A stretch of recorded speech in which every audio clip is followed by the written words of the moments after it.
All right, I got a little bit of time. I'm going to try to put what I take away from the 4 agreements as succinctly as I possibly can. I got music going. I got coffee going. That's to kind of help me not cry. When I cry, I can press pause, but when I cry, it's not pain. It's a different expression. It's an expression of relief, joy, gratitude, definitely gratitude, and things like that. So anyway, we got the 4 agreements, but the first thing I got to say right off the bat is that the first thing that got me about it, I'm not even going to talk about it. It's kind of sort of irrelevant, and somebody else might take something away from it. You could take anything away from the 4 agreements. Everybody sees things differently. So, and also I probably only agree with about 80 or 90% of it. What catches me right off the bat and what I've been thinking about and what people I think need to know, and a good starting off point, is that it is about self. And when you think about yourself, you think about yourself as perfect. Now, a lot of people say, I don't have enough money. I'm not good looking enough. I don't have this many friends, or this or that or the other. And I don't know how to explain how that doesn't take away from you being perfect.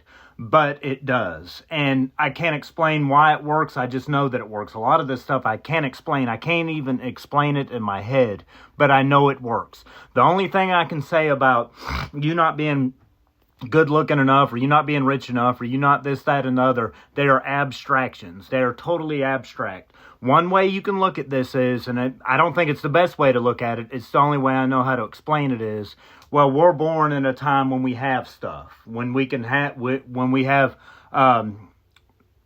things that other people don't have in other times in life. I read a statistic like 13% of the people that have ever lived are actually alive today. And it's a blessing to be alive today, even though there's things going on in the world that are terrible. It's good to be in America. It's good to be part of this and to actually have some fighting chance to have a good life. But with these 4 agreements, you can definitely have a good life. And remember, you are perfect. Never say anything against yourself, ever. If you make a mistake, the mistake is there for you to learn. And you can punish yourself, but just punish yourself one time. What happens is we can't keep up with everything, and we keep punishing ourselves when we only need to punish ourselves once and do everything we possibly can to learn from our mistakes. Okay, the first agreement: keep your speech impeccable. I don't completely understand it. Hold on, my daughter's doing.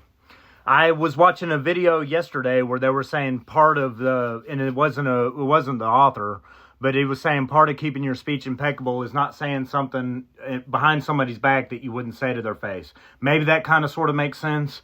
It means without sin. Now, when you get to the word sin, now you're looking at a religious word. And anyway, keep your speech impeccable.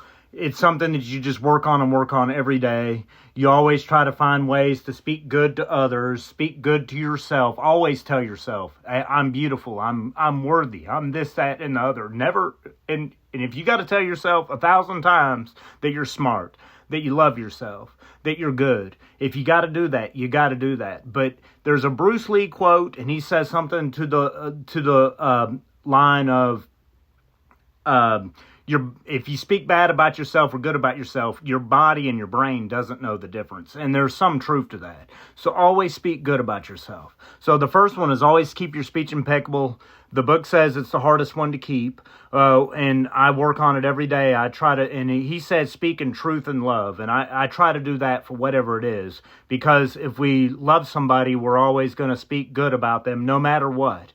Never, if you work on whatever you got to work on. Like I work on anger. Like a lot of times I'll be working on something in the house and my kids will come up to me and do something to distract me, and my first thought is I want to yell at my kid, but that's not what you do. You always work in love, and you always work towards what the ultimate truth is to everything. Because let's say, for instance, use Hitler as example. If you love Hitler, well, that's not truth. You're not loving him for any good reason. The second one, keep your let's just go. Okay, don't take anything personally. Okay, you're living for yourself. You're not living for anybody else. You are living to know who you are and to be who you are and love yourself. Now, people will say things to you. Oh, I don't like this. I don't like this about you. I don't like that about you. Oh, this right here. I didn't like the way you did this.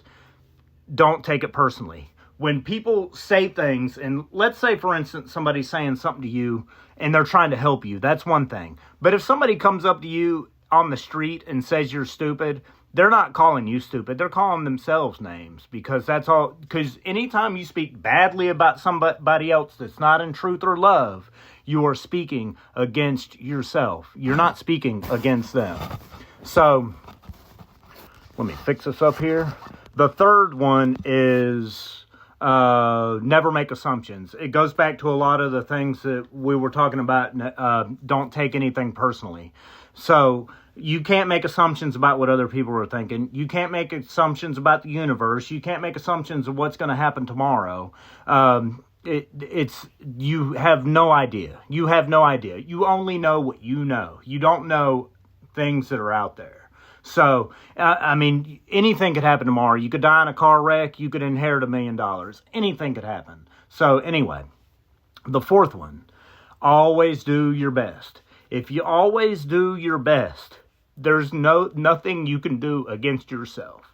So, for instance, if I go to work tomorrow and I do the best job I can to, make the most money I can to help my family out the best I can, to do this, that, and the other, I cannot go wrong. If I make a mistake, I made a mistake, but I don't regret it. There's no point in regretting it. Regret does nothing but produce hate, self-destruction, things like that. We always do our best, and part of always doing our best is not regretting things that happened in the past. You did the best you could, and you are at where you're at now for a reason. You're there to take care of something.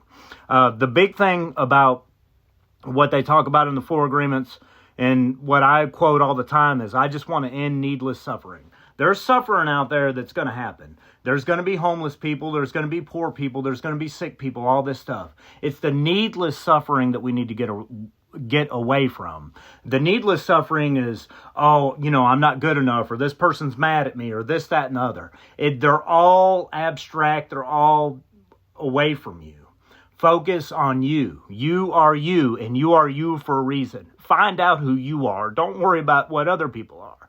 Now, when it comes to something like I've been reading that book or listening to that book, The Mastery of Love, you learn to love somebody. You love them for who they are. You don't love them for anything else. You don't try to change them or anything like that. You love them for who you are. Now, I'm going to press pause because I was just thinking there was one other point I wanted to get to, and I need to try to remember what that is. Can't think of what it is. I can make another video later. Just the idea is to master your life, to be in control of your life. And that's it, really. I mean, just be in control of your life. You be in control of what you can control. The things that are out of your control are out of your control. But be in control of what you can control. That's it.